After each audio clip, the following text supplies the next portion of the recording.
Jamari Wilson, a 13-year-old black boy, had always been invisible, silenced by poverty, judged for his skin, dismissed by the very school meant to protect him. In places like Westview Middle, brilliance came second to background, and Jamari's background made him a threat before he ever spoke a word. But that week, as a talent show approached, a viral video exposed police mistreatment, and a torn notebook surfaced with words that could shatter glass.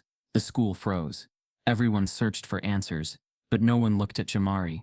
Only Vega noticed the genius hidden in his silence, the wounds behind his poetry, and the danger written not in his actions, but in the zip code on his form. Her heart pounded, Jamari's voice trembled, and the world had 30 seconds left to decide if he was a prodigy, or just another headline. The question was, would anyone listen before it was too late? Before we deep dive into this interesting story, subscribe to our channel, and tell us where are you watching from. Share in the comments below. But no one was ready for what his silence was hiding. At Westview Middle School, no one looked twice at Jamari Ellison. He blended into the corners, silent, still invisible. Not because he wanted to be, but because being noticed had never brought him safety. Being noticed meant being questioned, being suspected, being told he didn't belong. He'd learned early that silence was his armor, and shadows his cover. Each morning, Jamari arrived before the sun rose, hood up, eyes down. Custodians knew him only as that early kid. He'd sit outside the locked doors, scribbling into one of the many tattered notebooks in his backpack. Notebooks with covers peeling from water damage and use. His fingers were always stained with graphite and ink. He never explained what he was writing. No one ever asked. By 7:30, the floodgates opened, buses screeching, students laughing, earbuds blasting. The school hallways became rivers of noise, but Jamari remained on the edges, dodging bodies like debris. In class, he never raised his hand. Not once. He sat in the last row, seat closest to the window, always scribbling. Teachers gave up on calling his name after the second week of school. Some labeled him checked out, others chalked it up to attitude. The truth was far more layered than any of them cared to explore. Miss Vega, the new English teacher, had noticed Jamari, but not in the way he might have feared. In her first week, she'd clocked his silence, not the rebellious kind, the kind that was heavy, the kind that weighed the air around him. She had asked him, gently, during a free period, "What are you always writing back there?" He didn't look up, didn't stop his pen. She waited. One beat. He mumbled, "Just ideas." Then silence again. She didn't press. But something in his voice had cracked a window she couldn't shut. That Friday, the principal, Mr. Callahan, addressed the staff. He stood at the front of the teacher's lounge with his coffee cup and his familiar condescending tone. "We've got some donors coming through next month. Let's showcase our best and brightest. I want success stories. Smiling faces. Parents we can quote. You know the drill." Nobody said anything. They rarely did. Miss Vega glanced around the room. She saw the eyes of veteran teachers flick toward the usual list of student stars. The straight-A kids with polished families and polished smiles. The ones with family connections, photo permissions, and volunteer hours logged. No one said Jamari's name. Why would they? But her mind lingered. That night, she pulled up the latest batch of poetry assignments. Most had been phoned in. Rhymes about heartbreak, hunger, or TikTok fame. Then she opened Jamari's. He hadn't turned it in through the portal. Instead, he'd handed her a folded, handwritten sheet, as if he didn't trust the school's system to carry his words safely. She read the first line, then read it again. "They don't call it silence when it's me. They call it absence." Her throat tightened. She read on. The poem unfolded like a wound, precise, restrained, bleeding truth in every line. It wasn't angry. It wasn't sad. It was real. It was good. Too good. She looked up Jamari's file. No clubs, no referrals, no parents listed. The emergency contact just said, "NA, address, unverified." The note said transient. A cold word. A cruel word. Ms. Vega blinked. She knew what it meant. Jamari was homeless. She closed her laptop, pulse racing. Not with pity, with something sharper. This school had talent gold mines buried beneath broken systems, and no one was digging. She thought about the talent showcase Callahan wanted. This was the voice people needed to hear. The next Monday, she stopped as Jamari after class. "Your poem. she said. It moved me. He looked at her, uncertain. I think you should perform it. We're putting together a student showcase. There's a small prize, but more importantly, it's your words. They deserve to be heard. He shook his head slowly. Nah, I don't do all that. She nodded, giving space. Can I ask why? He hesitated, then said, because when I speak, people hear something else. She didn't understand. Not fully, but she respected it. Still, she asked, if you could read it just once to a room that actually listens. What's the worst that could happen? He looked past her. Out the window. I'd find out they still don't. She let that sit, but a seed had been planted. Later that week, Ms. Vega submitted Jamari's poem anonymously to the showcase selection panel. She didn't change a word. She didn't add his name. She just wanted the committee to see it without bias, without assumption. At the next staff meeting, Callahan held up the printout. Who submitted this? He asked. A few heads turned. Silence. He read aloud a line. I speak in parentheses because I'm never the sentence. A few teachers blinked. Someone murmured. That's deep. Callahan smiled. It's impressive. Sure. But who's the student? Ms. Vega hesitated, then said, Jamari Ellison. Callahan's smile dimmed. Ellison? That the boy who always wears the same hoodie? A math teacher nodded. He's quiet. Doesn't really participate. Callahan folded the paper. Let's be cautious. These donors want success, not sob stories. That word stung. Sob stories. Miss Vega wanted to scream. But she didn't. She knew the game. Instead, she took a different route. She asked the Student Leadership Council to vote anonymously on which submission should close the showcase. They chose Jamari's poem. By a landslide. When she told him, he didn't smile. He just said, why now? She answered, because the room's finally quiet enough to hear you. He still didn't want to perform it. So Ms. Vega gave him a choice. Perform live, or let someone else read it aloud, giving credit to a classmate who preferred to stay anonymous. He thought about it for 2 days, then told her, if I'm gonna be invisible, I might as well haunt the mic myself. The night of the showcase, the gym was packed. Families, teachers, students, even board members. The stage was lit with cheap, but sincere spotlights. Miss Vega had printed Jamari's poem. In the program. Still no photo. Still no bio. When his name was called, a few students looked confused. Jamari walked up, hoodie on, head down, hands shaking. He took the mic. The room quieted, and then he began to speak. 1 line in, jaws dropped. 3 lines in, the room fell still.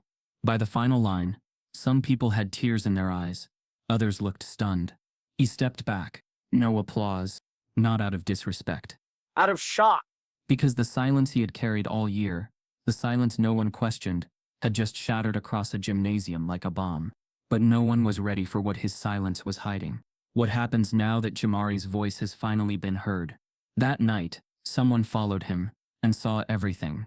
When the gym fell silent after Jamari's performance, the silence wasn't applause. It was a collective recalibration. The moment when people realized they had misjudged him. But the next morning, that recalibration wore off as quickly as the harsh fluorescence of the cafeteria lights. In middle school, memories are short, unless you're popular, privileged, or punished. Jamari was none of those things.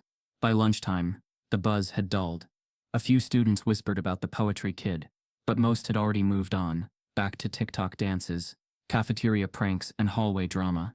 Jamari, as usual, sat alone. He never brought a tray. He never stood in the lunch line. Most students thought he just wasn't hungry. A few joked that maybe he was fasting for attention, but the truth was far colder. Jamari didn't have lunch money, and he refused to use the free lunch voucher. The one time he had, last semester, the lunch lady had looked him up and down and muttered, "You again?" He had felt the eyes behind him, watching. Some with pity, some with disdain, some with that particular mix of curiosity and superiority that made him want to disappear. So he stopped eating at school. Instead, he waited. Every day he'd find a quiet table near the back. He'd pull out a notebook, always a different one, filled with poems, story fragments, lines of dialogue he imagined in other people's voices. Writing was how he ate when he couldn't eat. Ms. Vega noticed. She started bringing in 2 apples every day.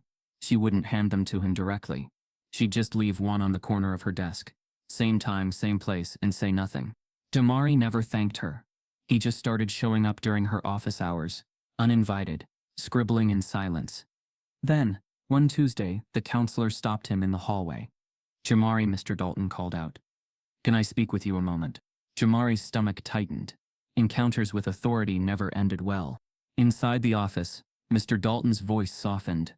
"We had some folks reach out after your performance. Donors, staff, even a few parents. They were moved." Jamari looked down. Dalton continued, "Some people want to help. We can talk about housing resources. Scholarships, maybe." Jamari's eyes lifted slowly. "Why now?" Dalton hesitated. "Because people finally saw what you're capable of." Jamari let out a dry laugh. "I've been capable. Y'all just didn't look." Mr. Dalton didn't know how to respond. So he smiled. The kind of smile adults give when they want to seem supportive but don't want to wrestle with the truth. By the end of the day, Jamari was back in the same chair, same silence. But this time, a flyer was slipped under his elbow. A form to apply for an arts mentorship program. Elite. Selective. Invitation only.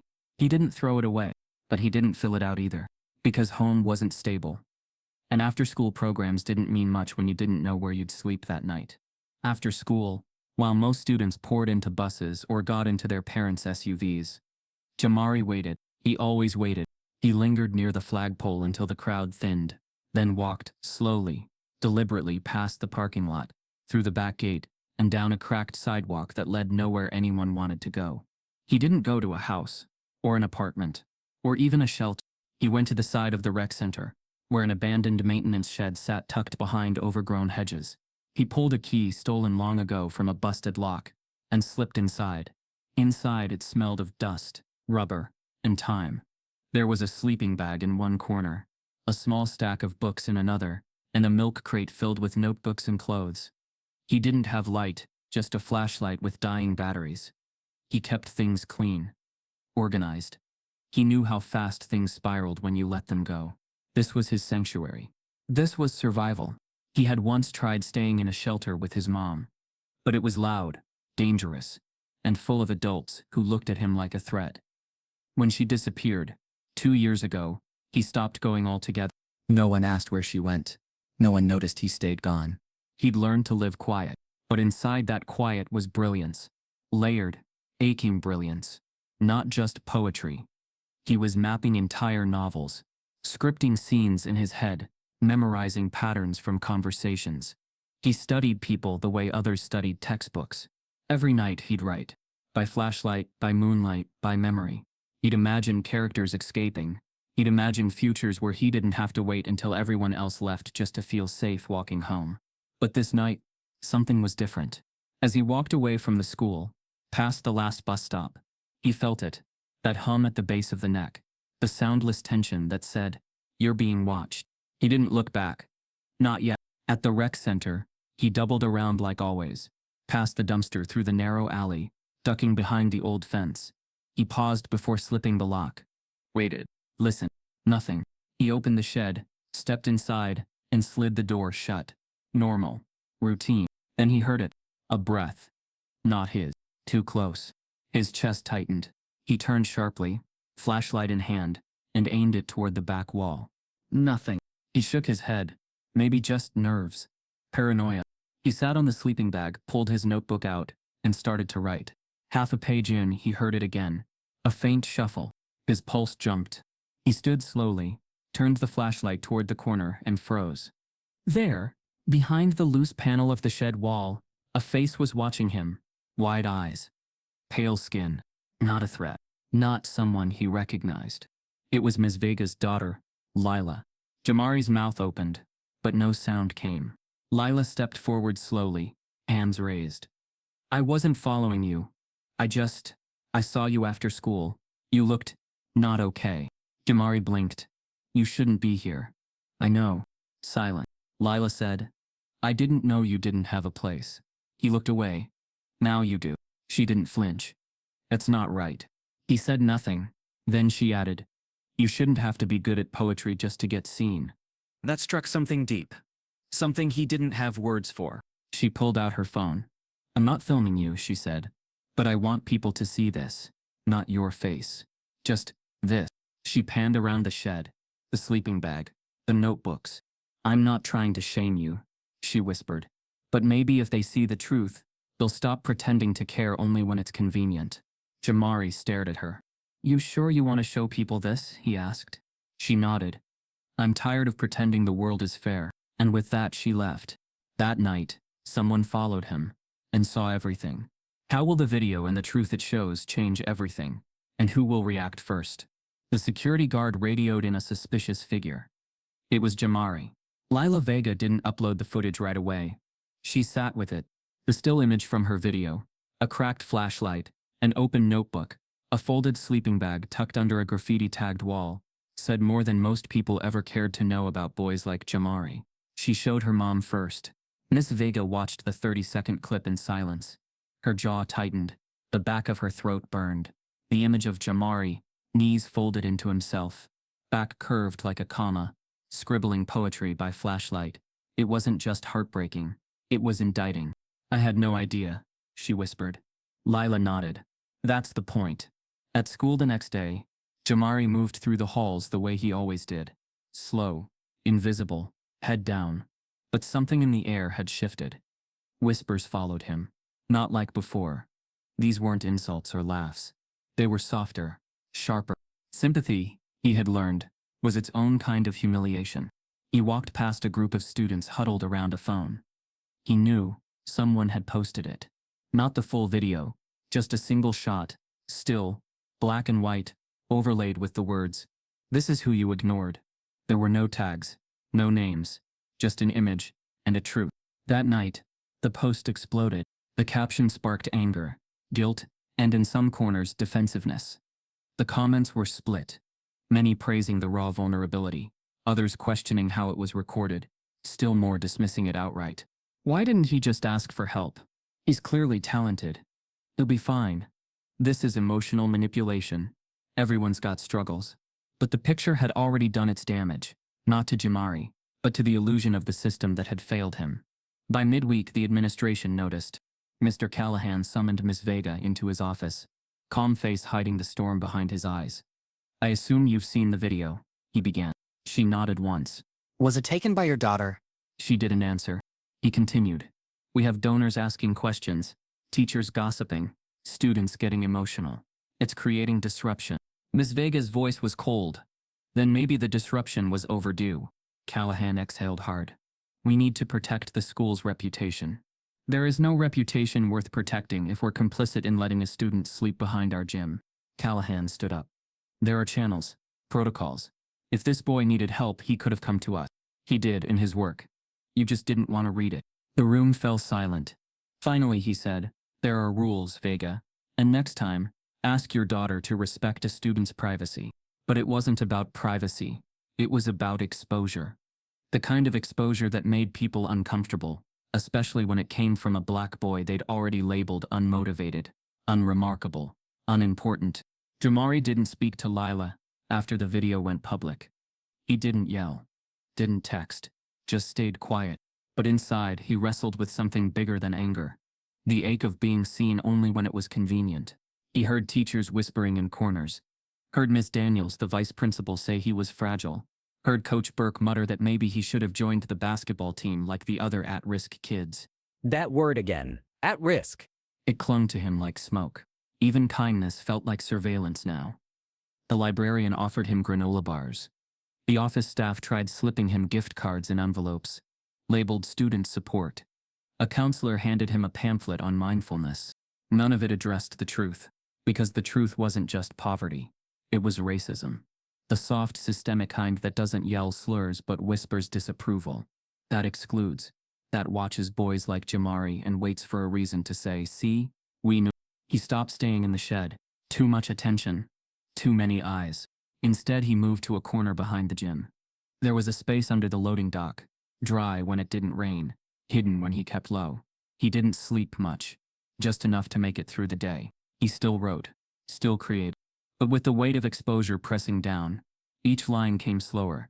Each sentence carried the pressure of meaning something more than itself. One Friday evening, after most students had left, Jamari sat curled beneath the dock, notebook propped on his knee. It was cold. The gym lights above him buzzed faintly, casting long shadows on the wall. He was halfway through a new poem, something about silence and thunder, when footsteps approached. Heavy ones. He froze. Through the slats he saw dark boots. A voice crackled over a walkie. Got a report about a suspicious figure behind the gym. Just checking it out. Jamari didn't move. Then he heard the pause. The moment the flashlight flicked on and swung low. There he is. Kid, stand up. Jamari didn't speak. Didn't stand. He knew the script. He'd lived versions of it before. The flashlight hit his face. The guard's hand moved to his radio. Blackmail. Hoodie. Possibly loitering. I'll need backup to confirm ID. Jamari stood slowly, heart thudding. I go to school here, he said. The guard squinted. Let me see your ID. I don't have it on me. The guard stepped closer. You're not supposed to be here after hours. This is private property. Jamari clenched his jaw. I didn't break anything. I'm not doing anything. The man's hand hovered near his belt. Not on a weapon, but close enough. You fit a description, he said. That phrase. Jamari felt his chest tighten. What description? The guard didn't answer. Another voice came through the radio. Confirm the subject's identity. Could be trespassing. And just like that, the weight of being black, homeless, and brilliant compressed into a single assumption. You don't belong here. Jamari raised his hands. Not because he was guilty, but because he was afraid of being seen as guilty. The guard stepped back. Radioed in again. Student claims to be enrolled. Says his name is Jamari Ellison. I'll verify. He turned, walking toward the office. Jamari stood still in the cold, notebook still open on the ground. But in that moment it didn't matter what he had written. It didn't matter that he'd performed poetry that made grown men cry. That he'd sparked conversations across the school. That he'd tried to stay small and quiet and safe. All that mattered was what the system had already decided when it saw him. And back at the office, the name Jamari Ellison had triggered an alert, flagged as high-risk transient status, needs monitoring. Because once you're invisible, the only time people see you is when they think you're a problem. And this time, the security guard didn't ask if Jamari needed help. He radioed in a suspicious figure. It was Jamari. Ms. Vega froze when she turned the last page. The Monday after the security incident, the story had already shifted. To some, it was just another protocol followed. To others, it was a warning. You're only safe here if you don't make people uncomfortable. The school quietly logged the incident as minor trespassing, but within the staff it traveled faster, with embellishments. Teachers whispered about Jamari hiding on campus. The athletic director asked if he needed to be watched more closely. A guidance counselor wondered aloud if he was spiraling. None of them asked Jamari. Miss Vega, however, did. She found him sitting alone in the corner of the library that afternoon. A book cracked open, unread. His hoodie was pulled low over his face, the backpack beside him half unzipped. She sat across from him, slow and careful. I heard what happened Friday, she said softly. He didn't respond. I'm sorry, Jamari. Still, no answer. Just a faint tapping of his thumb against the corner of the table. A rhythm, almost like a countdown. Can I ask you something? She continued. Do you feel safe here? His eyes didn't move from the page. Safe don't exist, he said finally. Miss Vega nodded, letting the silence hold space between them. Then she said, I've seen the way you carry that bag. Like it's got more in it than notebooks. Jamari looked up, finally meeting her eyes. It's got everything in it. She waited. Stuff I can't lose, he added. 'Cause if I lose it, it's like I was never here. Miss Vega leaned forward. Can I see one? He looked at her carefully, trying to measure the ask. Then, slowly, he unzipped the bag fully, pulling out a stack of weather-worn notebooks, frayed edges, water-stained corners, ink bleeding through from old pens. Some were rubber-banded together. Others folded, pages dog-eared into memory. He handed her one. She didn't open it immediately. Instead, she turned it in her hands, like it was something fragile, like it might break open into something neither of them could control. Then she read. It wasn't a diary. It was a documentary, a map of every classroom where he felt invisible, every hallway where he was followed too closely, every morning he had to wash in a public restroom, and arrive at school with the ghost of shame still clinging to his skin. But it wasn't just pain. It was precision, observation, thought. The poetry was only part of it.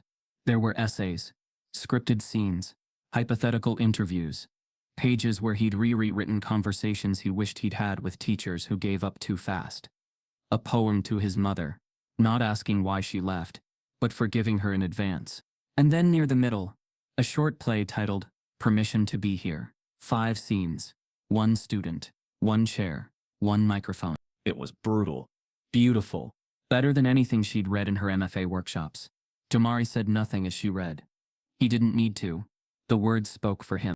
When she reached the final page, he said, "That one's called Proof." She turned it slowly. At the top, scrawled in sharp letters, "If you're reading this, I was never just the problem." The rest of the page was blank. Miss Vega looked up. Her throat tightened. "Have you ever shared this with anyone?" she asked. He shook his head. "Didn't think it mattered." "It matters," she whispered. "Samari, this is beyond talent. This is voice, vision. You're documenting a system that erases people like you, and you're doing it with fire." He shrugged. "Ain't no space for fire when people think you're smoke." She breathed in sharply. "I want to show this to someone, not to exploit it, to honor it." He tilted his head. "Like who?" "The Arts Mentorship Program. They're looking for original voices." He laughed quietly. "They looking for safe voices." "I'll take the risk," she said. He didn't answer, but he didn't say no. Later that evening, Ms. Vega stayed behind after the final bell. Her classroom was dark, except for the desk lamp. She flipped through the stack of notebooks Jamari had let her borrow, carefully, like sacred texts.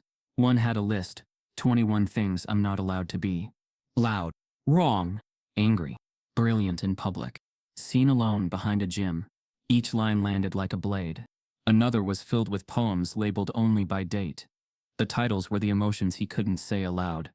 Unwelcomed, Shadow Rules, Exception to the Rules, every one a window into the quiet violence of being dismissed. She reached one notebook that was different. It was older, the paper thicker, the handwriting messier, raw, a boy trying to keep up with the pace of his own mind. The cover said only, "Why they don't teach this." Inside were essays, thought pieces on curriculum, the erasure of black authors, the over-policing of black boys in predominantly white schools. One paragraph tore into the celebration of MLK Day, while the same staff looked the other way, when black students were targeted by discipline policies twice as harsh. She didn't realize she was crying until a tear blurred the ink on the corner of a page. The final notebook was smaller, leather-bound, the only one that looked relatively new. Inside was a screenplay, a full-length feature, handwritten, scene by scene. It followed a boy named Keon, a quiet genius navigating a school where he was both invisible and overexposed. His weapon wasn't his fists, but his pen, and every time he spoke truth to power, the system tried to silence him. But he kept writing. The story ended with Keon reading his manifesto into a mic before vanishing into the night. Not defeated, but defiant. It wasn't fiction. It was a prophecy. And it scared her how close it felt to real life. She turned the final page of the screenplay, expecting a note, a dedication, something. Instead, she found a loose sheet tucked inside. A form. The same mentorship program, application she had given Jamari weeks ago. Filled out. Signed. And on the bottom, scribbled in thick black marker, "If I disappear, let them see this." Ms. Vega froze when she turned the last page. "This isn't the kind of talent our program is designed for," he said. Ms. Vega arrived at the main office before the first bell. The hallways were still half lit, the building yawning awake. In her bag, carefully protected between folders, were 5 of Jamari's notebooks, including the final one, with the mentorship application tucked inside like a silent plea. She had spent the weekend rereading every line, every metaphor, every raw bleeding sentence, and now she was ready. Ready to take it to someone who could make things happen. Mr. Callahan. Principal of Westview Middle for nearly 8 years. Always smiling, always measured. The kind of man who called black boys young men when reprimanding them, and troubled youth when justifying suspensions. He was known for calm professionalism. But Vega had long understood what lived behind that calm. Control. She knocked lightly on his office door. "Come in." Callahan sat behind his desk, typing something with his signature efficiency. He looked up with a smile, pleasant, practiced, unchanged. "Ms. Vega, bright and early. What can I do for you?" She took a seat, placing the notebooks on the desk between them, like evidence in a trial. "I need to talk to you about Jamari Ellison. she said. Callahan's smile didn't fade, but his eyes dimmed a little. The kind of shift you only caught if you were looking for it. What about him? She opened the top notebook, the one with the screenplay, and turned it toward him. This is his, she said. And it's not just good, it's extraordinary. Callahan adjusted his glasses and skimmed a few lines. Very expressive, he said after a moment. But we already gave him exposure at the showcase, didn't we? This goes beyond exposure, she replied. There's a mentorship opportunity. Competitive. Prestigious. His voice belongs there. Callahan closed the notebook gently and folded his hands over it. I appreciate your passion, he said. But I'm not sure if that's the right move right now. Ms. Vega frowned. Why not? Because, he said, we're still navigating the aftermath of that video. The optics. She leaned forward. You mean the truth? The fact that he's been sleeping behind our gym while writing plays that rival professional work. He exhaled slowly. Look, Vega, you are new. You care. That's great. But schools like ours, we have to balance inspiration with responsibility. There are procedures. She stared at him. You mean filters? You want to filter who gets to be seen? No, he said calmly. I want to make sure we're not elevating a situation that's unstable. Her voice was steady but cold. You mean him? Callahan's expression didn't change. That was his strength. He never flinched, just redirected. I mean, is he ready for that level of attention? Exposure? Mentorship programs don't just look at talent. They look at background, discipline history, parental support, stability. Miss Vega's jaw tightened. You're punishing him for surviving. Callahan stood and walked around the desk, his voice lowering. We have dozens of talented kids here, Vega. Kids with clean records, strong families, community support. They've been preparing for opportunities like this. We can't just leapfrog someone ahead because of a sob story. And there it was again. Sob story. Like resilience was weakness. Like brilliance without privilege was inconvenience. He's not asking for pity, she said. He's asking for a chance. Callahan gave a tight smile. And I'm saying gently, this might not be the right time for him. Not with the video. Not with the scrutiny. It could bring more harm than good. Ms. Vega stood. I didn't ask you for permission, she said. I came here because I thought you might want to support one of your students. I support all my students, he replied. She stared at him.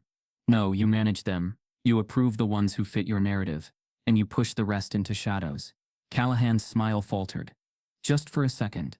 I'm submitting his application anyway, she said. He didn't stop her, but as she turned to leave, he added quietly, you might want to prepare him for disappointment. By the next afternoon, Miss Vega submitted Jamari's full packet to the arts program director, along with scanned excerpts from his work. No edits, no polish, just his raw, untouched truth. She didn't tell Jamari right away. She wanted to wait, not out of doubt, but to protect him from premature hope. The kind that when it falls, lands hardest.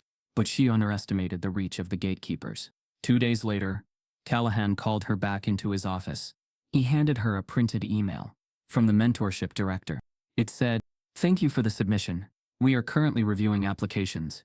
However, we do prioritize students with documented stability and parental engagement. Unfortunately, the lack of a listed guardian, housing status, and academic risk indicators place this applicant outside of our selection rubric. Ms. Vega's breath caught. She looked up. You sent them his file? Callahan was calm. I simply clarified the context. You sabotaged him. I protected the school. We don't need another media mess. Not after last time. She gripped the paper. He's not a liability. He's not the kind of student they're looking for, he said. She didn't yell, didn't cry. She simply nodded and walked out. Later that evening, Miss Vega sat with Jamari outside the school, both of them watching the horizon go pink with the last light. He was silent, as always, but she could see the question in his eyes. She handed him the same printed email. He read it once, then again. Finally, he looked up. So I don't check enough boxes. Her voice was low. I'm so sorry. He laughed once. A quiet, dry sound. I've been not enough for a long time. You're more than enough, she said. Not to them. They're wrong. Yeah, but they still run it. She didn't know what to say. Then he said, it's not just me they're shutting out. It's everyone who ain't got a file that makes them feel safe. She nodded. They call it a rubric, he said. But really it's just another wall. That night, Jamari didn't sleep behind the gym. He slept nowhere. He walked the city until sunrise, notebook in hand, writing. And the next morning, Ms. Vega returned to her classroom to find something waiting for her. A manila envelope. No name. Inside, a letter from the mentorship director. Handwritten. It read, "We've reconsidered. A member of our advisory board saw an anonymous blog post about one of your students. We'd like to meet him, privately, unofficially, just to listen." She stared at the signature. Mark Hanley, Executive Director, Urban Narrative Fellowship. She walked straight to Callahan's office, letter in hand. Before she even sat down, he looked up and said, with that same calm, tight smile, "This isn't the kind of talent our program is designed for," he said. What happens when Jamari meets someone who finally wants to hear him, but expects him to prove he's worth listening to? The scholarship portal rejected his address before his name. The meeting was in a borrowed office downtown. Bare walls, cheap furniture, a single ficus plant in the corner, but to Jamari it felt like a world away from Westview Middle School. He sat across from Mark Hanley, the executive director of the Urban Narrative Fellowship, a man whose tie was crooked, whose sleeves were rolled, and whose posture leaned forward like someone eager to listen. Ms. Vega sat quietly nearby, her presence steady but non-intrusive. Mark didn't waste time. "I read your play," he said. "The one about Keon. The way it ends. The mic drop. The disappearing act. That stayed with me." Jamari nodded slightly, unsure what to say. Mark continued. "You wrote that he disappeared because no one ever really saw him. Not fully. Not without conditions." "Yeah," Jamari said. "People only see what fits." Mark tapped the table. "I want to offer you a spot in our mentorship program. It's not official yet, not on paper, but I've spoken with my board. You are exactly the voice we look for." Miss Vega's eyes flickered with something between relief and pride. But Jamari didn't smile. Because he'd been close to doors before, just never past them. Mark noticed. "What's holding you back?" he asked. Jamari looked down, then said quietly, "Y'all say you want my voice, but when I send my forms in, that zip code on the bottom, that tells a different story." Mark didn't flinch. "Explain." Jamari leaned back. "I've applied for stuff before. Grants. Summer programs. I used the shelter address once. Got flagged. Another time I didn't put one at all. They said incomplete form." Mark nodded slowly. "Let me be very clear with you, Jamari. This program isn't about boxes and rubrics. It's about truth. We know the system's crooked. We're trying to fix the cracks, one student at a time." Jamari held his gaze. "Then you better be ready for what it looks like when the truth shows up in worn-out shoes." Back at school, the response wasn't as generous. Callahan found a way to minimize it. "He's meeting with a nonprofit," he told staff. "It's informal. Let's not oversell it to the student body." In the staff lounge, another teacher muttered, "Feels like they're giving him extra credit for trauma." Ms. Vega heard it all, and kept notes. She knew what they meant. Jamari wasn't the kind of success story they wanted. He wasn't polished. His clothes weren't pressed. He didn't know how to perform gratitude in the way that made institutions feel good about themselves. But he was moving forward anyway, and that made people uncomfortable. The first application came through a week later, a writing scholarship tied to the mentorship. Simple form, online submission, 3 references, 2 essays, address required. Jamari hesitated. He didn't want to lie, but telling the truth had never helped him either. He typed in the only address he had, the old shelter on Fairview. Hit submit, and got an error message. "This address is outside of our service area. Please contact your administrator." He tried again, using the school address instead. "Ineligible. Institutional addresses are not permitted." He tried one more time, using the rec center's physical location. This time, it went through. For a moment, he let himself hope, until the confirmation email came back. "Application flagged for inconsistent data. Please resubmit with verifiable residential information." Jamari stared at the screen. His hands didn't move. At home, if you could call it that, he sat with the laptop Miss Vega had pulled strings to loan him. It rested on his lap like a weight he couldn't lift. Every scholarship, every contest, every opportunity asked the same thing. "Where do you live?" It wasn't just a question. It was a filter. He didn't have a parent to sign anything. No utility bill. No address on record that didn't scream transient, at risk, unstable. In the world beyond his talent, his zip code was his reputation. One night, Ms. Vega sat across from him at a diner. She had brought her laptop and a folder of scholarship leads. "Let's do it together," she said. Jamari was quiet. Then, "You ever had to lie just to apply?" She blinked. "Yes. When I was undocumented. In college. I learned fast. The truth doesn't always unlock doors." He looked at her surprised. You think I should lie? "I think," she said slowly, "that systems were built to keep certain kids out. And sometimes you have to find the cracks in the door and pry them open with whatever you've got." He didn't reply, but he typed. They submitted 5 applications that night, each one using a combination of shelters, borrowed addresses, and crossed fingers. 2 days later, Jamari was pulled from 4th period.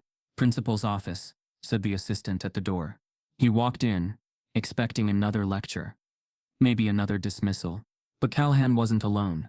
Sitting beside him was a woman in a gray suit with a plastic badge clipped to her lapel. "Jamari, this is Ms. Roth, from the district's Enrollment Integrity Office." Jamari sat. Ms. Roth opened a folder. "We've received several red flags tied to your recent scholarship submissions. Multiple conflicting addresses, incomplete guardian information. There are concerns." He said nothing. Callahan chimed in. "It's about protecting the integrity of these opportunities. We can't let misinformation damage our reputation." Ms. Roth leaned in. "We're not accusing you. But we need clarity. Where do you live, Jamari?" His voice was steady. "Nowhere you'd put on a brochure." Callahan exhaled loudly. "Let's be serious." "I am," Jamari said. "I sleep where it's dry. I wash up where there's hot water. I write wherever I can see straight. That's where I live." Ms. Roth closed the folder. "We'll need documentation. Something verifiable. Otherwise your scholarship submissions may be disqualified." That night, Jamari didn't write. He didn't even open his notebook. He walked until his legs burned, past the freeway, under the overpass, into parts of the city where streetlights flickered like dying stars. Then he sat on a curb, laptop in hand, trying one more scholarship portal. It asked again, residential address. He tried entering NA. It bounced back. He tried the shelter again. Error. Then, just to test it, he entered a random address from the good side of town. The address of a house he used to walk past and pretend belonged to him. The portal moved to the next screen without issue. He didn't finish the application, just stared at the screen, the cursor blinking like a heartbeat. The system had already made up its mind. And the scholarship portal? It rejected his address before his name. The parent board called an emergency meeting. Jamari wasn't invited. There were no medals, no school-wide announcements, and definitely no ceremony when Miss Vega submitted Jamari's official application to the Urban Narrative Fellowship. But there was one requirement left, a letter of recommendation, one that had to come from school administration. She already knew Callahan wouldn't write it, so she wrote it herself, not just as his English teacher, but as the only adult who had seen him fully, who had read every page, watched every wall he built to protect himself, and still chosen to stand behind him. The letter wasn't flowery, it was blunt. Jamari Ellison is not your conventional candidate.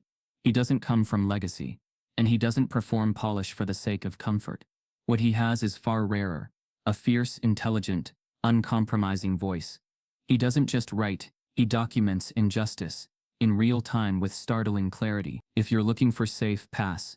If you're looking for true, take. She attached it to the application portal and hit submit. Within 24 hours, it was flagged. The school district's compliance officer emailed the administration. Recommendation letter submitted without administrative review. Please confirm authorization. Callahan summoned Miss Vega. You bypassed the chain of command, he said, folding his hands calmly. No, she replied. I met the requirement. The form said a school representative. I'm on staff. He looked at her for a long moment, then said, you should have run it by me. You would have said no. He didn't deny it. Instead, he said, do you have any idea what kind of precedent this sets? She tilted her head. You mean a precedent for backing a student who actually needs the opportunity? No, Callahan replied. A precedent for going rogue.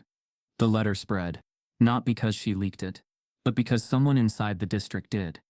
Within 2 days, a screenshot appeared on a parenting group's Facebook page. It was cropped to remove Jamari's name, but the language stood out. If you're looking for safe, pass. If you're looking for true, take him. The post had a caption. Is this the kind of tone we want from our educators? Since when is safety a bad thing? The comments exploded. Some parents defended it, calling it powerful. Others attacked it, saying it encouraged schools to elevate risky narratives over well-rounded students. One comment read, "My son has straight A's and comes from a stable home. Why is that a disadvantage now?" Another, "This sounds like affirmative action disguised as poetry." Miss Vega didn't respond. She knew the war had already begun. Then came the emails. To the school, to the board, to her, all coded in polite outrage. "I'm concerned about the messaging in that letter.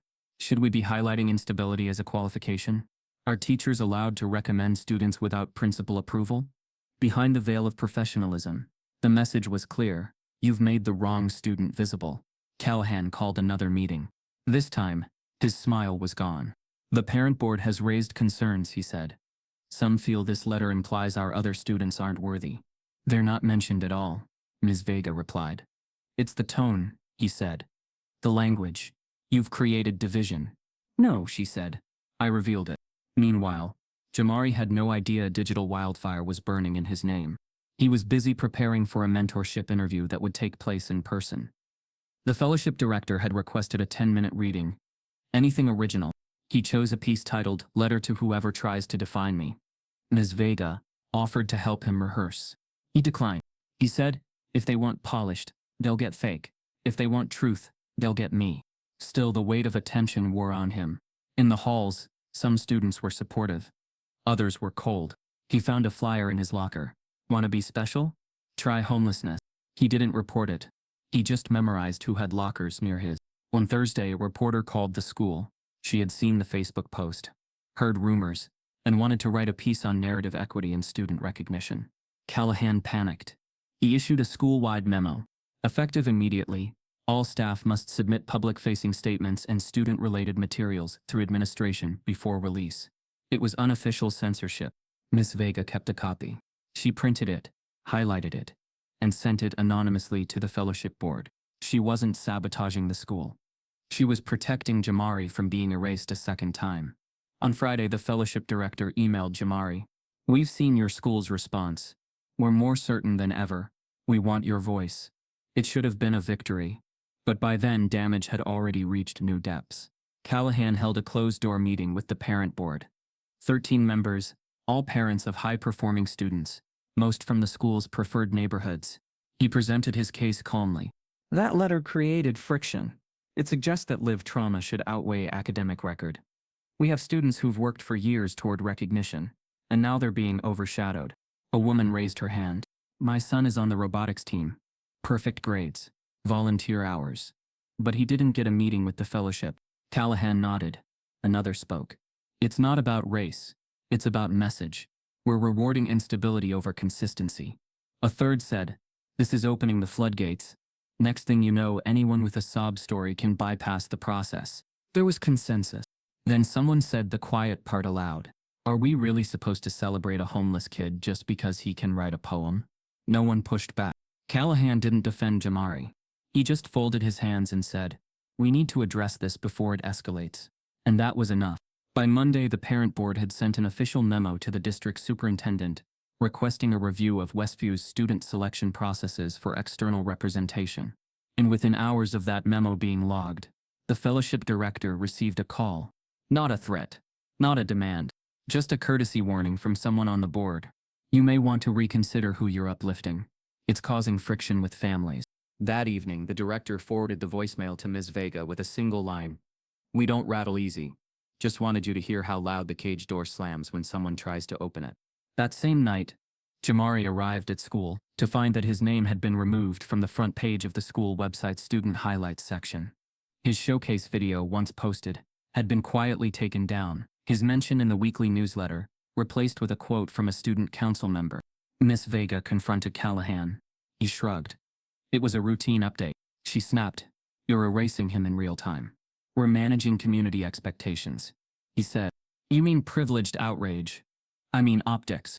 The next morning, Jamari showed up to school in a button-down shirt. First time. "No hoodie." Ms. Vega raised an eyebrow. He said, "If I'm going to be invisible, might as well dress the part." She didn't laugh. Instead, she handed him a sealed envelope. Your formal interview date. Next week. Be ready. He nodded once. But that afternoon, before the bell even rang, the school PA clicked on. Ms. Vega and Jamari Ellison, please report to the principal's office. They walked together. Inside the office, Callahan didn't stand. He simply said, "The parent board has requested an emergency meeting today to discuss recent concerns." Ms. Vega asked, "Is Jamari allowed to attend?" Callahan didn't blink. "This isn't the kind of meeting students attend." She glanced at Jamari. He said nothing, because by now he already knew. The parent board called an emergency meeting. Jamari wasn't invited. A petition began to circulate, and it wasn't in his favor. The emergency parent board meeting lasted nearly 3 hours. Behind closed doors, terms like equity, integrity, and community values were thrown around like confetti, words meant to sound progressive, while quietly masking discomfort. Jamari's name was never mentioned with admiration, only in relation to controversy. "He's just a student," one board member had said, "but somehow he's managed to shift the focus of the entire school."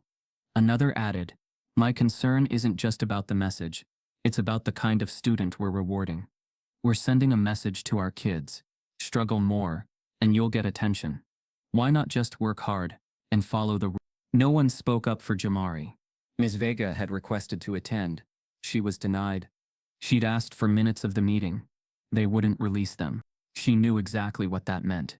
The damage wasn't accidental. It was strategic. Jamari found out about the meeting from a student intern who volunteered in the front office. She whispered it between periods, her voice cautious, eyes darting down the hallway. "They talked about you," she said. "Some parents think you're taking up space someone else earned." Jamari blinked. "I didn't take nobody's space." She nodded. "I know, but they don't care. They think you're a distraction." A distraction. That word wrapped around his ribs like a rope. He wasn't loud. He didn't break rules. He didn't even talk unless prompted. And still somehow his very presence demanded debate. He went to Ms. Vega's room during lunch, the one place he could still breathe without bracing. "They think I asked for all this," he said, dropping his tray on her desk. She paused before replying. "They think you want pity. It's easier than admitting you've earned more than their kids." Jamari shook his head. "I don't want pity. I want air. A shot. One door that ain't locked. You've opened it," she said softly. "They just don't like who's on the other side." That week, an op-ed appeared in the local newspaper, written by a parent who never used Jamari's name, but didn't need to. The headline read, "Merit Still Matters. Why Our Schools Must Celebrate Stability, Not Sympathy." The piece was laced with polite venom. The author described a recent incident where a student with a difficult background was being platformed for poetic expression rather than consistent achievement. One line hit hardest. "In our efforts to be inclusive, let's not confuse tragedy with talent." The comments section filled fast. Some in support, many questioning why a child without a permanent address was being given special treatment. Jamari read the whole thing from the rec center's Wi-Fi bench. He didn't cry. He just closed the browser and pulled out his notebook. His next poem was titled, "I'm Sorry My Story Doesn't Fit in Your Resume Packet." The school tried to distance itself from the article. Callahan made a brief PA announcement, saying the school supports all its students and appreciates respectful dialogue. But to Jamari, it sounded like every other message aimed at silencing people like him, without ever saying his name. Worse, the whispers among students got louder. "He's only getting in because he's homeless. My mom said they're just trying to look woke.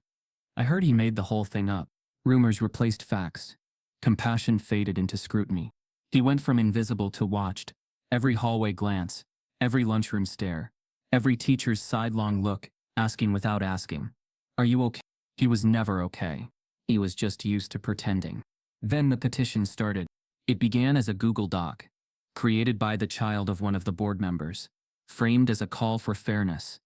It demanded that future nominations for public opportunities be based on academic standing, attendance, and behavioral records. No mention of Jamari, but everyone knew. The wording was careful. This isn't about race. This is about standards. By the end of the first day, it had over 60 signatures. Many were from students he knew. Kids he'd never spoken to but sat beside in class. Some who'd once asked to borrow a pencil. Some who'd laughed at his poetry. Some who just wanted to protect their position in a system they didn't realize had always been built for them. Miss Vega saw the petition on a student's laptop. She asked for a copy. Then read it in silence, line by line, before tearing it in half. The next morning she pulled Jamari aside. "They've started a petition," she said. "It's not official, but it's picking up traction." He didn't flinch. "I figured," he said. "I felt it. This isn't fair. I never expected it to be." She paused, then asked, "Do you still want to do the interview next week?" Jamari looked at her. "You think they want me there now?" "I think they need to hear you more than ever." He nodded, then added, "But I ain't showing up clean just to be dirty on the inside." She smiled faintly. "Good. Don't shrink." By Thursday, the petition had crossed 50 signatures. Someone anonymously printed copies and taped them to lockers. Bolded sections underlined in red. The paper was official-looking, crisp, brutal. Ms. Vega reported it. The administration took down the flyers, but issued no punishment. No proof who did it. Callahan had said. "Just like there's never proof who locks the doors until the right kids show up," Vega replied. He didn't respond. That night, a counterpost appeared online, from an anonymous source. Just a single line. "Maybe y'all are mad because he didn't need your permission to matter." No one claimed it, but Jamari knew. Lila Vega had been quiet, but she was watching. The post gained traction. Not massive, but enough to start a different kind of whisper. The kind that questioned what the petition really stood for. Some students removed their names from it. Quietly. Others doubled down. Then, just before the weekend, the petition was submitted to the school board. Formally. And just like that, a question became a complaint. A complaint became a file. And the file had Jamari's name on it, whether they wrote it or not. He didn't want charity. He wanted a chance. But that wasn't allowed. And now, a petition began to circulate, and it wasn't in his favor. What happens when Jamari is called in to defend his own existence, and someone close to him breaks the silence? His mic was cut on purpose. The theater lights buzzed overhead, humming like tension in the walls. It was Friday night, the Winter Voices Showcase. An annual event, thrown together each year as a performative nod to student expression, but quietly curated by faculty and filtered through the comfort levels of the community. Every performance was pre-approved, every line rehearsed.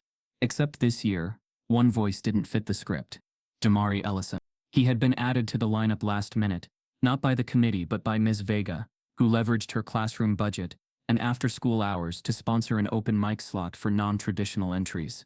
It was her way of carving out space for students who hadn't been handpicked, the ones left off highlight reels because their stories didn't come wrapped in ribbons. The school had tried to block it. Callahan objected. Said it wasn't part of the scheduled set. But the PTA had already printed programs listing Jamari's name. To remove him now would have raised more questions than answers. So they let him stay. But they didn't forget. Backstage, the mood buzzed with nervous energy. Students touched up makeup, rechecked scripts, and adjusted costumes. Parents filled the auditorium outside, laughter spilling through the curtain cracks. Jamari stood near the wings, gripping a worn notebook, eyes focused on the page, not reading it, just grounding himself in the words. He wore all black, no logos, no flash, just him. Lila Vega stood beside him. "You ready?" she asked. "I don't get ready," he replied. "I stay." She grinned. But beneath it, worry flickered. She had heard whispers. Something wasn't sitting right. "Check your mic before you go on," she said. Jamari nodded. Then the stage manager called out, "You're next, Jamari." Out front, Ms. Vega sat 2 rows from the stage, gripping the program like a shield. Her eyes scanned the sound booth in the back, where 2 students, and Mr. Kessler, the AV supervisor, manned the audio levels. She saw Kessler lean into the student's ear. Then the student glanced toward the side curtain. Something felt wrong. Backstage, Jamari clipped the wireless mic to his collar. One of the tech crew members, a junior named Owen, handed it to him without meeting his eyes. "You good?" Jamari asked. Owen nodded once too fast. Jamari paused. "Signal test?" Owen hesitated. "You're good. Go."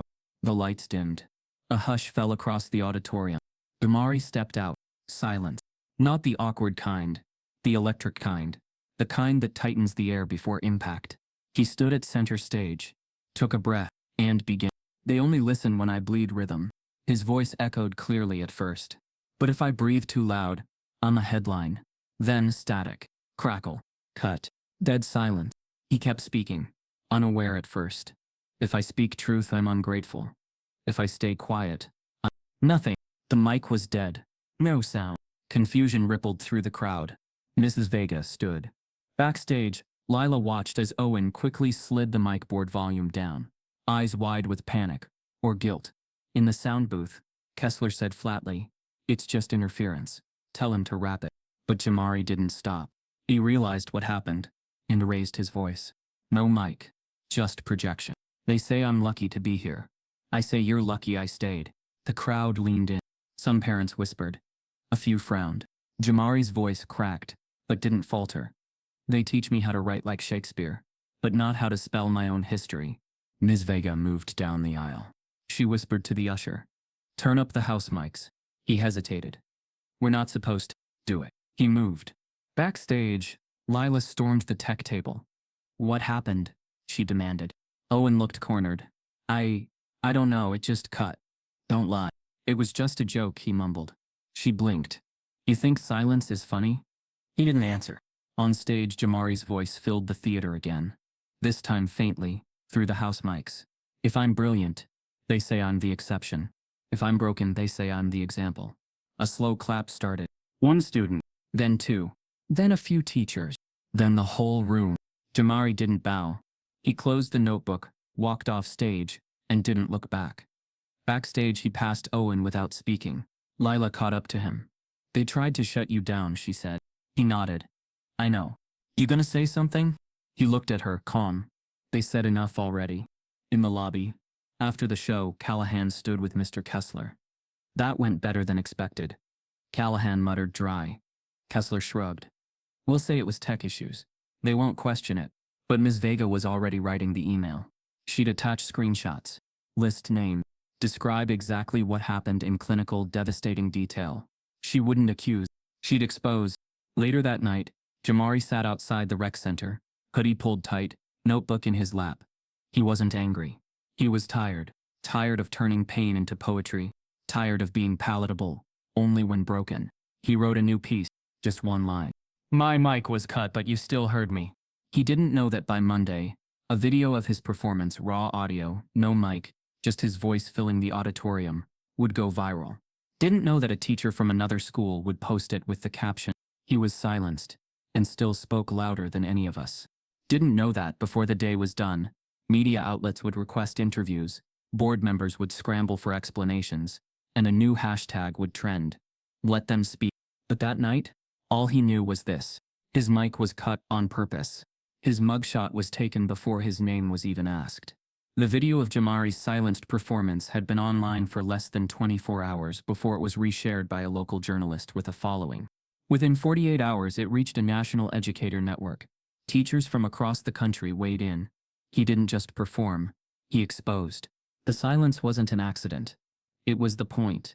By the end of the week, Jamari's name had become a quiet headline, not viral in the way influencers chase, but steady, mounting, undeniable. The kind of story that gets forwarded in staff group chats and posted on school equity boards with passive captions like "important watch" and "Westview." They weren't ready. Callahan held a staff meeting that Friday afternoon. He stood at the front of the media lab, sleeves rolled, face blank. "We're under some light media scrutiny," he began. "I'm asking everyone to direct any inquiries to the district PR office. Do not speak on behalf of the school. Do not give quotes. And above all, do not escalate." Ms. Vega leaned back in her chair. "You mean don't tell the truth?" she said, not bothering to whisper. Callahan ignored her. "We will handle this professionally," he continued, and return focus to academics. But focus was already gone. Over the weekend, reporters showed up outside the school gates. Local activists posted the flyer from the petition.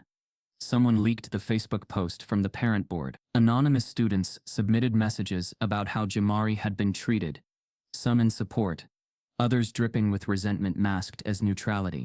By Monday, district officials visited campus. They called it a routine equity audit. Teachers knew better. Jamari didn't go to school that day. He stayed at the rec center, notebook in hand, trying to write something for the fellowship. Something honest, something worthy. But every word felt weaponized now. He didn't want to be a headline. He didn't want to be saved. He just wanted to speak and live without needing to survive for it. At 2:07 p.m. he returned to campus. He needed to see Miss Vega. Needed to ask if he should go through with the final round of the fellowship interview next week, or if all this attention would backfire. The hallways were mostly empty. He cut through the side lot, the one near the gym. And that's where it started. A new security guard had been hired after the incident behind the gym. His name was Officer Trent, fresh out of academy, eager to impress. He saw Jamari walking along the back fence, hoodie up, backpack slung low. Didn't recognize him. Didn't ask. Just radioed in. Suspicious individual behind gym. Possible trespasser. He didn't say student. He said individual. Jamari turned when he heard footsteps. Fast. Deliberate. The officer approached, hand near his belt. Stop right there. Jamari paused, confused. I go here, he said. I'm heading to... Don't move. Hands up. Jamari blinked.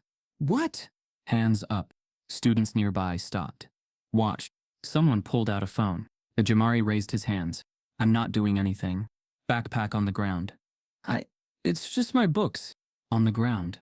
Jamari flinched, heart pounding. He dropped the backpack. Officer Trent stepped closer, grabbed his wrist, and twisted it behind his back. Yo, wait. You're resisting. I'm not. A knee pushed him down. Face first onto the concrete. Backpack spilled open. Notebooks. Pages. Pens. A crumpled permission slip. A printed fellowship form. A poetry draft titled Permission to Exist. The crowd grew. Phones out. Gasps. Yo, that's Jamari. Wait, that's the poetry kid. Why they got him like that? Someone shouted. He's a student. But Officer Trent kept his knee down. Radioed him again. Subject is restrained. Requesting backup. No name. No verification. Just subject. Inside the main office, Miss Vega heard the commotion. A student burst in. They got Jamari outside. Cops. He didn't do nothing. She ran. By the time she reached the gym lot, Jamari was cuffed, face scraped, breathing hard. Silent. Trent looked up. He was trespassing. He's a student. Vega shouted. He goes here. Trent hesitated. Other staff arrived. A counselor. 2 teachers. The vice principal. Callahan came last. He didn't speak at first. Just what? Then finally said, let's get this resolved calmly. Calm? Vega snapped. He was thrown down on school grounds. He was wearing a hoodie, Trent muttered. Didn't identify himself. You didn't ask his name. When the officer finally uncuffed him, Jamari didn't speak. He stood, walked to his spilled notebook, picked up one page, torn, dusty, still intact. He looked up at the crowd, then turned, and walked away. Didn't go to the office. Didn't wait for apologies. He just left. But by then the video was already online. One angle showed the takedown. Another showed his notebook spilling.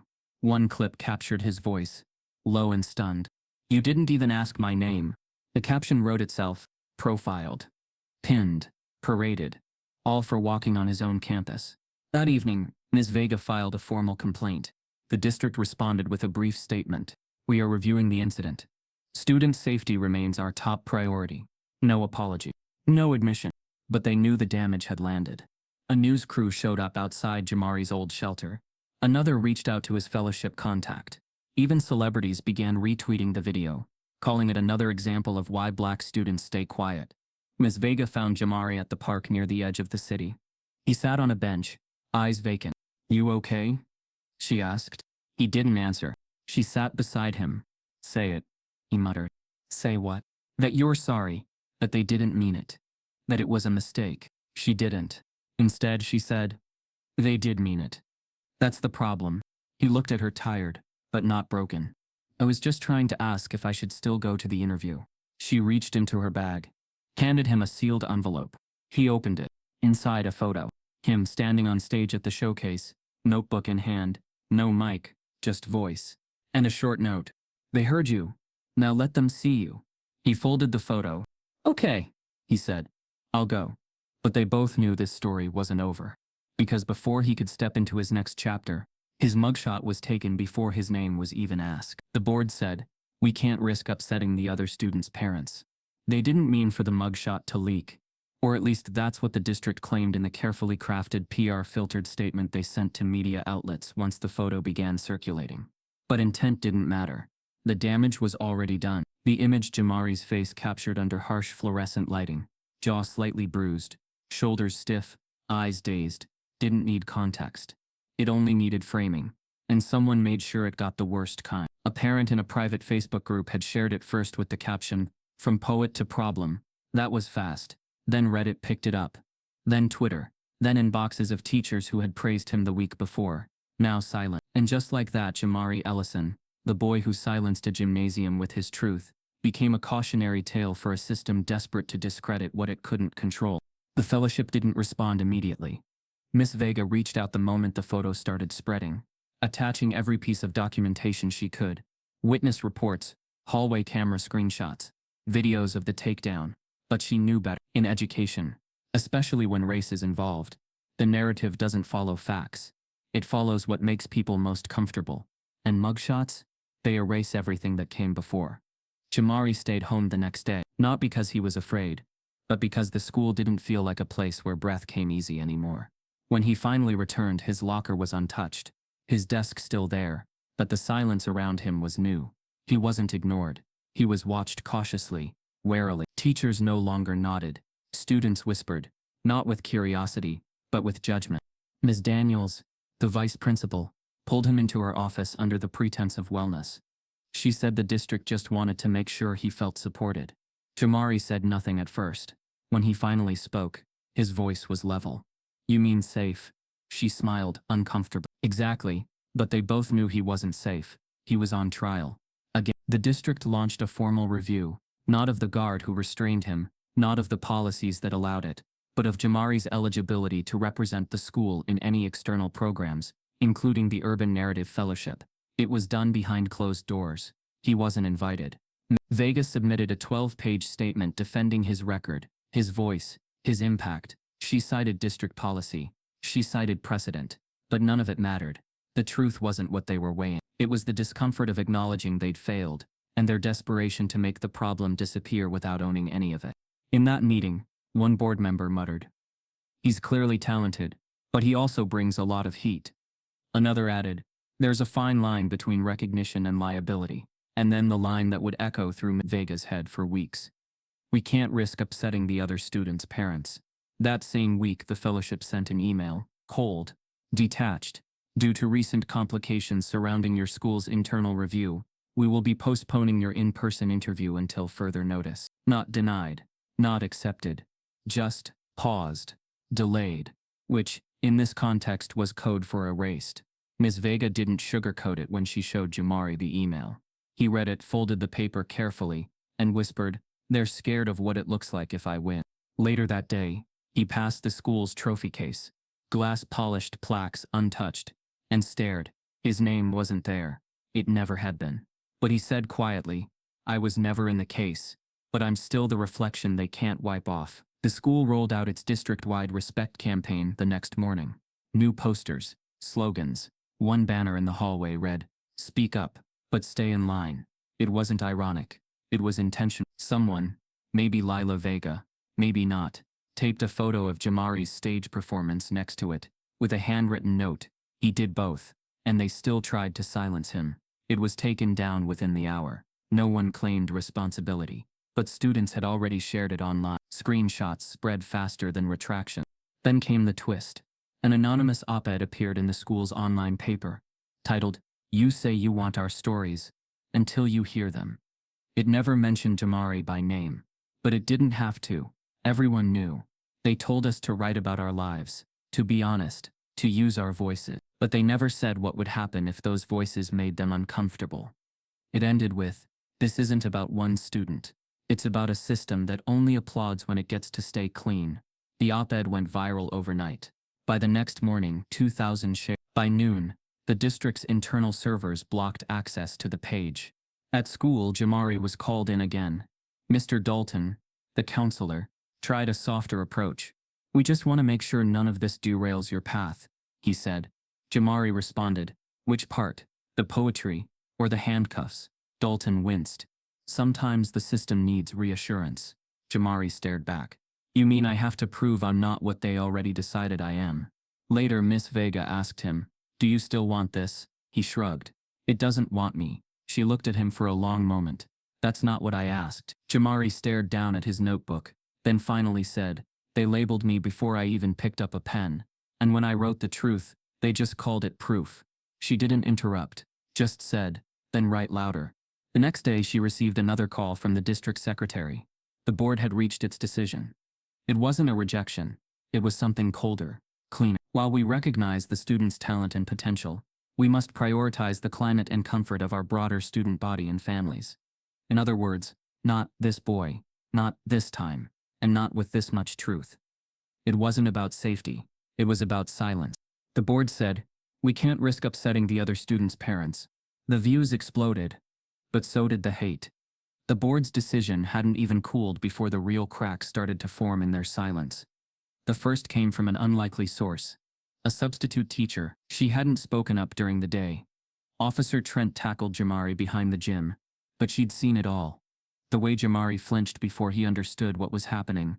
The way his notebooks spilled like evidence of a life never meant to be examined. She couldn't forget it. So days later, she wrote a short post on her private blog, not expecting anyone to notice. It read, "I watched a child get treated like a criminal before anyone asked his name, and I said nothing. But I saw everything." The post gained quiet momentum. Someone shared it to Twitter. Then it landed in a newsletter run by a local educators group. Soon, independent journalists picked it up and started asking the question the district hoped no one would: where's the footage? The school claimed no clear video existed. They said the gym lot's camera didn't catch the right angle. They said Officer Trent wasn't yet required to wear a body cam. They said the incident was unfortunate but isolated. But students don't forget, and some of them never stop recording. Lila Vega hadn't meant to film, but something about the way the new officer moved that day, fast, calculated, like confrontation was premeditated, made her start her camera. She captured the moments just before it happened. Jamari walking quietly through the gym lot, hood up, backpack heavy, the sound of footsteps quickening behind him. Officer Trent shouting before Jamari even turned. You couldn't see the takedown, but you could hear the fear in Jamari's voice when he said, "I go here." You could hear the way his tone shifted from confused to frightened in seconds. You could hear everything you needed to. She hadn't planned to upload it. Not until she saw what the board did. Not until Jamari's name was removed from every program, every mention, every hallway where he used to be just barely acknowledged. Not until she saw him carry himself like gravity had changed. That night she opened her phone, watched the clip again, and posted it with a caption that cut through every sanitized district memo. "This is what risk to comfort looks like." It didn't take long. Within 2 hours the video passed 10,000 views. By morning it reached 70,000. It wasn't the violence that shook people. It was the clarity, the unmistakable tone of a child trying to explain his existence to someone who never asked for one. It showed that Jamari had done nothing wrong. And still, that wasn't enough to save him. The clip was picked up by local news first, then syndicated nationally. A commentator on a morning show played it next to a still of Jamari reading poetry on stage. The duality of black boyhood in America, they called it. A podcast host said it plainly. This kid didn't get silenced for speaking up. He got punished for being seen. But it was a well-known author, a best-selling black memoirist who had once been homeless himself, who lit the spark no one expected. He tweeted the video and wrote, "If this kid ever publishes a book, I'll write the foreword." That changed everything. The Urban Narrative Fellowship, once silent, sent a message back within 24 hours. They apologized, not for postponing the interview, but for failing to question the version of events the district had fed them. They wanted to meet Jamari, publicly, on record, soon. Ms. Vega asked Jamari if he was ready. He stared out the window for a long time. "They still think I'm just the thing they almost broke," he said. "They're listening now," she reminded him. "They're watching." He nodded once. The interview was relocated to a black-owned bookstore downtown, the kind of space lined with heavy titles and heavier truths. The fellowship director sat across from Jamari beneath a row of books marked Liberation Literature. There were no cameras, just a live stream, no handlers, no PR staff, just presence. "Do you still want this?" the director asked. Jamari took his time answering. "I don't want to be your redemption project," he said. "You won't be," the man replied. "We've been looking for truth. You've been living it." Jamari stared at the floor, then back at the man's eyes. "I want my words to mean more than just survival." The director nodded. "They already do." The bookstore streamed the interview live. Miss Vega sat in the back row, holding her breath for most of it. Jamari didn't perform. He didn't read poems. He didn't cry. He spoke. Calm. Clear. Real. He spoke about being the kid everyone forgot until it became trendy to remember. He spoke about what it meant to be black and brilliant, and still unsafe. He spoke about teachers who cared but were powerless, and systems that offered opportunities only to those who looked easy to package. He said, "If I'm not safe being good, how am I ever safe just being me?" The internet exploded. That one line spread like wildfire, shared by authors, retweeted by celebrities, clipped into reels, TikToks, IG stories. Even a US senator quoted it in a speech about education reform. Jamari's voice became something bigger than the district had ever imagined or wanted. And then the fellowship made it official. They offered him not only a full mentorship, but a publishing deal with a small imprint dedicated to emerging voices from underserved communities. They didn't want him polished. They wanted his truth. Ms. Vega printed the offer letter and taped it to her wall. Jamari didn't smile when he read it. He just said, "Finally, they didn't need me to bleed first." But as the light came, so did the shadows. The comments under the video began to split. Some praised him. Some told him to shut up and be grateful. Others accused him of playing the race card and using struggle as strategy. One anonymous message said, "You're not a writer, you're a welfare kid with a mic." The same platform that gave him visibility now handed his humanity to the wolves. Because when a black boy tells the truth, people don't just hear it, they panic, they organize, and sometimes, they retaliate. The views exploded, but so did the hate. One judge crossed his arms and said, "What's his legal address?" Ms. Vega sat in the back of the dim theater, clutching a manila folder full of his drafts. It wasn't her place to speak, but she couldn't stop scanning the judge's expressions. The slight lift of an eyebrow when Jamari entered. The way one man adjusted his tie as if to armor himself. They weren't expecting him to look like this. Quiet, composed in second-hand shoes and a pressed shirt too big for his frame. They expected defiance. They expected attitude. What they got was presence. Controlled, deliberate, unshaken. By the time Jamari stepped into the theater for his final fellowship audition, the world had already seen him in ways he never wanted. His face had been on screens. His voice turned into sound bites. His story used as a symbol. But this was supposed to be the one room where his truth couldn't be repackaged. The fellowship committee had promised a fair audition. No politics, no press, they said. Just words. Yet as he looked across the judge's table, a row of faces too polite to show discomfort, Jamari understood that fairness was something people only promised when they'd already decided who deserved it. One judge crossed his arms and said, "What's his legal address?" By the time Jamari stepped into the theater for his final fellowship audition, the world had already seen him in ways he never wanted. His face had been on screens. His voice turned into sound bites. His story used as a symbol. But this was supposed to be the one room where his truth couldn't be repackaged. The fellowship committee had promised a fair audition. No politics, no press, they said. Just words. Yet as he looked across the judge's table, a row of faces too polite to show discomfort, Jamari understood that fairness was something people only promised when they'd already decided who deserved it. Miss Vega sat in the back of the dim theater, clutching a manila folder full of his drafts. It wasn't her place to speak, but she couldn't stop scanning the judge's expressions. The slight lift of an eyebrow when Jamari entered, the way one man adjusted his tie as if to armor himself. They weren't expecting him to look like this, quiet, composed in second-hand shoes and a pressed shirt too big for his frame. They expected defiance. They expected attitude. What they got was presence, controlled, deliberate, unshaken. When they called his name, Jamari walked to the center of the stage. He didn't have a microphone this time. He didn't need one. The echo of the room was its own amplifier. He placed his worn notebook on the stool beside him, looked straight at the panel, and began reading his newest piece, one written after the viral chaos had turned his life inside out. They call it merit. I call it mirrors, because I keep seeing their faces when I try to see myself. His voice wasn't loud, but it filled every inch of the space. He wasn't performing. He was confessing. The cadence was sharp, like the sound of breath through broken glass. Every pause landed heavy. Every line lingered in the air, longer than comfort allowed. He spoke about being both visible and erased, about how opportunity always came with disclaimers, about walking into rooms where applause was only permission to be misunderstood. You love my pain when it sounds like art. You hate it when it sounds like me. The woman in the middle, Dr. Harper, a literature professor from Howard, stopped taking notes. One of the younger judges leaned forward, elbows on knees, transfixed. But at the far end of the table, a man with silver hair kept his gaze low, face unreadable, pen unmoving. He represented the foundation's biggest donor, and he didn't clap when Jamari finished. He didn't even blink. Ms. Vega held her breath. Then it happened. Silence. Not polite, waiting for next silence, but the rare kind. The kind that belongs to truth. Dr. Harper finally spoke. Thank you, Jamari. That was more than we expected. Her voice wavered just enough to betray her emotion. Would you tell us what inspired this piece? Jamari hesitated, then said, the idea that people like me only get invited after something bad happens.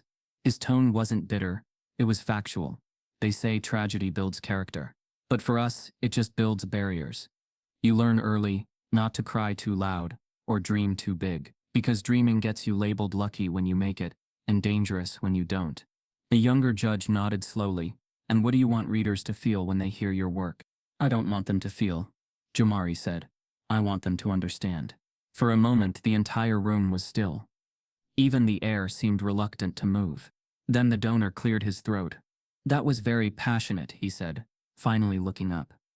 His smile was the kind of thin that hides sharp edges. But our foundation tends to highlight work that's inspirational, less adversarial. The word hit Miss Vega like a slap. Adversarial, the coded language of control. The same word administrators used when black students refused to apologize for existing too loudly. Dr. Harper frowned. You don't think this was inspirational? The donor shrugged. It depends on the message we want to amplify. Jamari spoke before anyone could respond. If inspiration means ignoring what hurts, I don't want to give it. The room froze again, not from anger, but from awe at the audacity of truth delivered without apology. Miss Vega watched the donor's lips press tight, the discomfort rising in him like steam. He shifted in his seat and scribbled something on his evaluation sheet. The younger judge leaned closer to Dr. Harper and whispered, "He's the real thing." The donor must have heard, because he straightened, forced a chuckle, and said, "Well, realness doesn't always sell." Jamari didn't move, didn't flinch. He said quietly, "I'm not here to sell. I'm here to stay." The sentence hung there, stubborn and still. When the judges thanked him and asked for a brief wait outside, Jamari walked off stage, shoulders steady but heartbeat loud. In the hallway, he sat beside Ms. Vega, on a folding chair. She reached over, squeezing his hand. "Whatever happens," she said, "you didn't just read, you reminded them what courage sounds like." Jamari exhaled. "I just wanted them to hear me before they decide what box to put me in." Inside, the judges deliberated in hushed tones. Dr. Harper was the first to speak. "He's extraordinary. The structure, the emotional clarity, the self-awareness. It's rare. You can't teach that." The younger judge nodded. "He's exactly what the fellowship stands for." The donor leaned back, tapping his pen against the table. "Let's not get ahead of ourselves. This program relies on public support. We can't afford controversy." Dr. Harper's eyes narrowed. "Controversy? He's a student, not a scandal." "You've seen the media coverage," the man replied. "The arrest, the video. His face has become political. This fellowship isn't designed for activists." Ms. Vega couldn't hear their conversation, but she could feel it. Something in the air had shifted, the kind of static that comes before injustice repeats itself. The longer the silence stretched, the more certain she became that talent would lose to optics again. After nearly 20 minutes, the committee door opened. The fellowship director stepped out, expression unreadable. "Jamari, could you come back in for a moment?" He stood, wiped his palms on his shirt, and returned to the stage. The director folded his hands. "We wanted to clarify one final detail before finalizing your placement. Just procedural." Jamari nodded slowly. "Okay." The donor leaned forward now, voice smooth, rehearsed. "We simply need to verify a few standard eligibility items. School status, academic standing, guardian consent, basic paperwork. And," he paused, glancing down at the form in front of him, "your permanent address." Jamari blinked. "I don't have one," he said. "Not right now." The donor frowned, exchanging a look with one of the other panelists. "Then what address should we list for official correspondence?" Ms. Vega shifted in her seat, stomach tightening. She had known this would come. Jamari hesitated. You can send it to my school. My teacher'll get it. The donor scribbled something on the sheet, then spoke softly, as though explaining math to a child. The application requires a legal address, son. We need documentation, residency verification. Jamari's jaw tightened. So if I can't prove where I sleep, I can't prove who I am. Dr. Harper tried to interject, but the donor's tone cut through the air like ice. We just need to ensure compliance with institutional standards. Jamari stared at the table of adults, people who had just praised his words, who had just called him brave, and realized they didn't want bravery. They wanted paperwork. Proof. Permission to pretend fairness existed. The donor leaned back, closing his folder. We'll review your case and be in touch. Jamari didn't move. He didn't nod or thank them. He simply turned, picked up his notebook, and left the stage. Mrs. Vega followed him into the hallway, her throat dry. You did everything right, she whispered. He looked at her with hollow eyes and said, everything except exist in the right zip code. Inside the theater, the committee sat in uneasy quiet. Dr. Harper rubbed her temples. Are we seriously going to deny him over paperwork? The donor didn't look up. His voice was calm, clipped and final. One judge crossed his arms and said, what's his legal address? The question remains, how many more Jamaris are still invisible? When the doors closed behind Miss Vega, and the envelope lay on Callahan's desk like a quiet protest, something shifted in the air. The auditorium lights had dimmed weeks ago, but the reverberations of Jamari's presence remained bright. In the days that followed, the school scrambled to rewrite its legacy. They updated mission statements. They launched a Student Voices initiative. They printed posters with muted slogans. Every story matters. Let silence speak. Listen first. But behind all of it was desperation, not redemption. A rush to appear as though they had changed, to catch up to a conversation they allowed themselves to ignore for far too long. The fellowship letter remained on that desk, unsigned by Callahan. He offered warm words in private, said he regretted how things unfolded, whispered apologies to staff, but he never sent the envelope onward. It seemed too late to send what he should have championed months ago. The school's new initiatives were there, but they felt like props.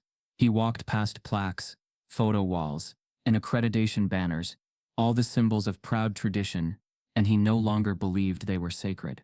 Not after what they'd tried to bury. Jamari had been silent for days. The public pressure offered him no comfort. 1,000 voices speaking for him could never restore the quiet dignity that had been stolen. But he sat in a cafe downtown, his notebook open, scribbling lines he didn't want to feel. He wrote about the cost of being seen, about courage used as spectacle, about how faith survived when the world insists you stay invisible. He didn't post. He didn't perform. He just wrote, because the only truths he could control were his own. When he finally returned to school, things felt different. Some students now greeted him with nods, tentative solidarity. Others glanced away, eyes curious, uneasy. Teachers visited his classroom to apologize quietly. Too late, and leave pamphlets about diversity, as though that might bridge the space they'd blown open. The trophy case bore new plaques, Student Equity Award, Voices Recognized, Community Listening Initiative. But Jamari's name still found no space there. Ms. Vega stood by him. She sat with him in the library, walking home with him, bringing apples at lunch. She kept pushing the envelope down the halls. She spoke at public forums. She challenged parents who asked why the school had given so much attention. Now as if attention were a favor. But she never asked him to be the face of a campaign. She only whispered, "You don't owe them your humility." He'd smile, tired and nod. At a school-wide assembly, the principal was invited to apologize publicly. He cleared his throat, stood at the podium, and addressed the students and staff. His speech was measured. He spoke of growth, accountability, second chances. He acknowledged the painful spotlight. He apologized to any student who felt unseen. He didn't mention names. He didn't recount the damage. But eyes watered in the audience. And in that room, silence hung heavier than the world. Behind him, Miss Vega watched Jamari sit in the audience. His hands folded in his lap. He looked no different than he had months ago. Quiet, steady, still. But she saw everything. She saw how the world had tried to swallow him, and how he refused to disappear. After the speech, She slipped into the office building. She opened her desk drawer and pulled out a framed copy of Permission to Exist, the poem he'd read in the showcase. She placed it facing the wall, walked out, and left it there for someone else to find. And then came the moment he had been waiting for, or dreading. A local reporter who had covered the case approached him in the hallway. She asked, gently, "Why did you stay silent for so long?" He paused. The question flickered through his mind, like a short in the wires of memory. He said quietly, "I wasn't silent. You just weren't listening." And with that he turned and walked away through halls that had once ignored his footprints, leaving behind a question bigger than any answer they'd tried to manufacture. People wrote op-eds. They analyzed policies. They talked about lessons learned and new beginnings. They asked if Jamari would ever feel safe in a school again. They wondered if the fellowship would still stand by him. But through it all, he stayed quiet, because the truth he lived was never contingent on praise. In his last weeks at Westview Middle, the halls softened. The cafeteria offered a free artist table. A mural went up in the main hallway, words painted in bold black strokes. "Speak your name. Honor your silence." Jamari walked past it every day. No one asked him what it meant. He let it mean what it would. The staff replaced the old posters with ones that read, "Voice is not charity. Recognition is not permission." Every student, but he stayed apart still, apart in the spaces he'd always occupied. At the window seat, with his notebooks stacked beside him, head lowered in quiet determination. On the day he graduated from Westview, the first time the school held his name in a ceremony, the auditorium was thick with applause. Yet the smiles felt forced. The parents clapped as if watching a show. The board members held their breath. The principal delivered a speech that mentioned resilience and hope more than justice. Miss Vega sat in the front row staring at him with something like pride and sorrow intertwined. When the ceremony ended, Jamari walked to the stage. He turned to face the crowd, just long enough to nod thanks. He didn't speak. Then he turned again, handed his cap to Miss Vega, and descended. Behind him, the banner swayed. Behind him, the applause echoed. Behind him, students stood with phones lifted, capturing the moment. But what they saw wasn't the man he was becoming. It was the story they finally allowed themselves to recognize. Later, he went into the principal's office one last time, carrying a sealed envelope. Miss Vega waited in the hallway. He didn't look back. He stepped over the threshold, placed the envelope on Callahan's desk, and then he walked out the door, leaving behind the weight of expectations, the sting of delay, the echoes of neglect. The question remains, how many more Jamaris are still invisible? Some kids break rules. Others just break hearts. Because we only saw their pain when it was too late. Jamari didn't need saving. He needed someone to listen. If you've ever felt unseen, unheard, or unwanted, this story was for you. Type yes if you believe every child deserves to be more than their zip code. Subscribe if this broke your heart. Jamari left the envelope on the desk and walked out the door. The moment the video clips, the mugshot, the petition, and the audacious audio from his audition began circulating in the public sphere, the school's indifference fractured. Overnight, the donors called, the district lawyers called, even local newspapers demanded responses. They lined up in the hallways of Westview Middle, urgency pressed on their faces, as if they'd only just discovered that silence could bleed. Administrators who had once dismissed Jamari's absence from honor rolls now suddenly noticed his name omitted from everyday lists. Teachers who sidestepped him in the hall now offered compassionate, "How are you doing?" with heavy performative sincerity. But apologies whispered in staff rooms and polite, "We regret the incident." Emails couldn't erase the months of erasure. Callahan found Miss Vega in her classroom late one afternoon, inside a sea of paper signs with hastily typed, "We support all students," taped to windows. His face was pale, his composure rattled. "People are calling," he said. "From the board, from the district, from donors. We need to respond." She nodded, though her trust in his response was worn thin. He continued, "I want to issue a statement, an apology, a corrective plan. Would you review?" She took the printed draft, reading lines that sounded hollow, promises to review policies, foster unity, listen to voices, prevent future incidents. All the words he should have spoken before. She marked edit. He watched her pen bleed ink across sentences he refused to speak when it mattered most.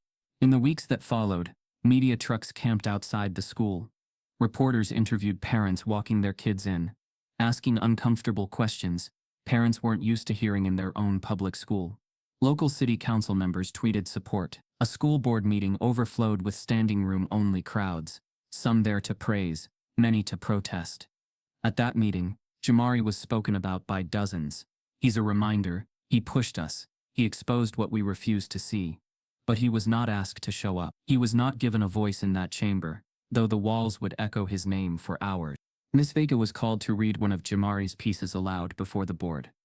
She walked to the podium under harsh fluorescent lights, voice trembling. She read Permission to Exist, the lines about silence, the heavy burden of being heard, about doors that labeled boys even before they walked through them.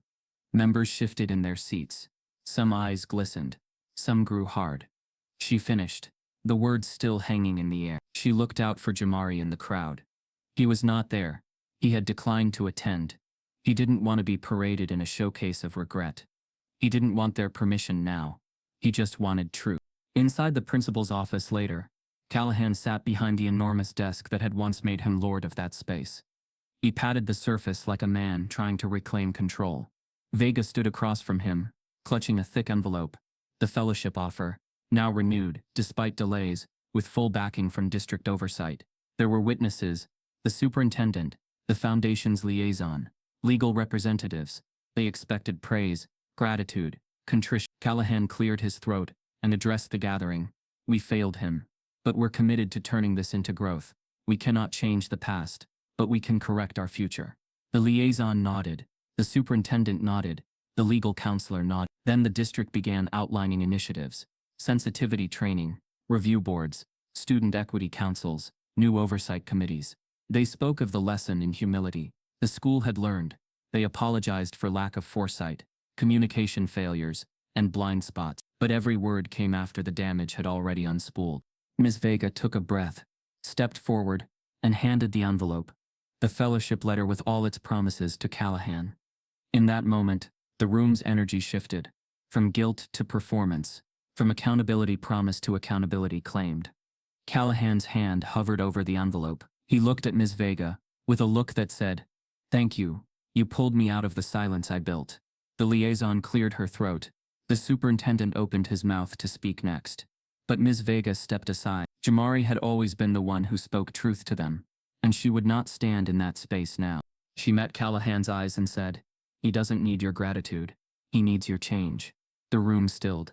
The liaison swallowed. Callahan's lips parted, then closed. He nodded.